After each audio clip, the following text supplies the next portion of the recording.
ಉಪರಾಷ್ಟ್ರಪತಿ ಆಗ್ತಾರ ತಾವರ ಚಂದ್ ಗೆಹ್ಲೋಟ್ ಅವರು. ಧನಕರ್ ರಾಜೀನಾಮೆಯಿಂದ ತೆರವಾಗಿರುವ ಉಪರಾಷ್ಟ್ರಪತಿ ಹುದ್ದೆ ಎನ್ಡಿಎ ಮಿತ್ರಕೂಟದಿಂದ ಮಿಂಚೂಣಿಯಲ್ಲಿದೆ ಗೆಹ್ಲೋಟ್ ಅವರ ಹೆಸರು. ಬಿಜೆಪಿ ಪಕ್ಷದ ನಿಷ್ಠಾವಂತ ಕಾರ್ಯಕರ್ತರಾಗಿರುವಂತ ತಾವರ ಚಂದ್ ಗೆಹ್ಲೋಟ್ ಅವರು ಅಭ್ಯರ್ಥಿ ಹೆಸರನ್ನ ಇಂದು ಫೈನಲ್ ಮಾಡಲಿರೋ ಸಂಸದೀಯ ಮಂಡಳಿ. ಪ್ರಧಾನಿ ಮೋದಿ ನೇತೃತ್ವದಲ್ಲಿ ಇಂದು ನಡೆಯಲಿದೆ ಮಹತ್ವದ ಸಭೆ. ತಾವರ ಚಂದ್ ಅವರು ಉಪರಾಷ್ಟ್ರಪತಿ ಆಗ್ತಾರ?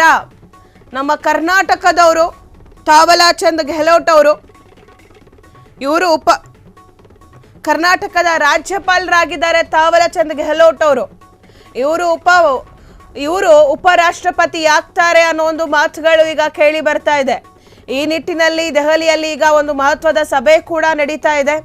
ಯಾರು ಸಂಭಾವ್ಯ ಇರುವಂಥ ಅಭ್ಯರ್ಥಿಗಳು ಏನು ಮೊಹಮ್ಮದ್ ಶರೀಫ್ ಅವರು, ಹಾಗೆ ದೆಹಲಿಯಲ್ಲಿ ಲೆಫ್ಟಿನೆಂಟ್ ಗವರ್ನರ್ ಆಗಿರುವಂಥ ವಿ.ಕೆ. ಸಕ್ಸೇನಾ ಅವರು, ಬಿಹಾರದ ರಾಜ್ಯಪಾಲರಾಗಿರುವಂಥ ಹಾರಿಫ್ ಮೊಹಮ್ಮದ್ ಖಾನ್ ಅವರು, ಇವರೆಲ್ಲ ಸಂಭಾವ್ಯ ಇರುವಂಥ ವ್ಯಕ್ತಿಗಳು ಉಪರಾಷ್ಟ್ರಪತಿ ಸ್ಥಾನಕ್ಕೆ. ಸೊ ಸೆಪ್ಟೆಂಬರ್ 9ರಂದು ಉಪರಾಷ್ಟ್ರಪತಿ ಚುನಾವಣೆ ನಡೆಯಲಿದೆ. ಇದಕ್ಕೆ ನಮ್ಮ ಕರ್ನಾಟಕದ ರಾಜ್ಯಪಾಲರಾಗಿರುವಂಥ ತಾವರ್ ಚಂದ್ ಗೆಹ್ಲೋಟ್ ಅವರು ಕೂಡ ಅಭ್ಯರ್ಥಿಯಾಗಿ ಅವರು ಕೂಡ ಒಂದು ಸಂಭಾವ್ಯ ಅಭ್ಯರ್ಥಿಯಾಗಿದ್ದಾರೆ. ಅವರೇನಾದರೂ ಉಪರಾಷ್ಟ್ರಪತಿ ಆದರೆ ಎಲ್ರಿಗೂ ಕೂಡ ಖುಷಿನೇ. ನೀವು ಗಮನಿಸ್ಬೋದು, ತಾವರ್ ಚಂದ್ ಅವರು ಉಪರಾಷ್ಟ್ರಪತಿ ಆಗ್ತಾರಾ?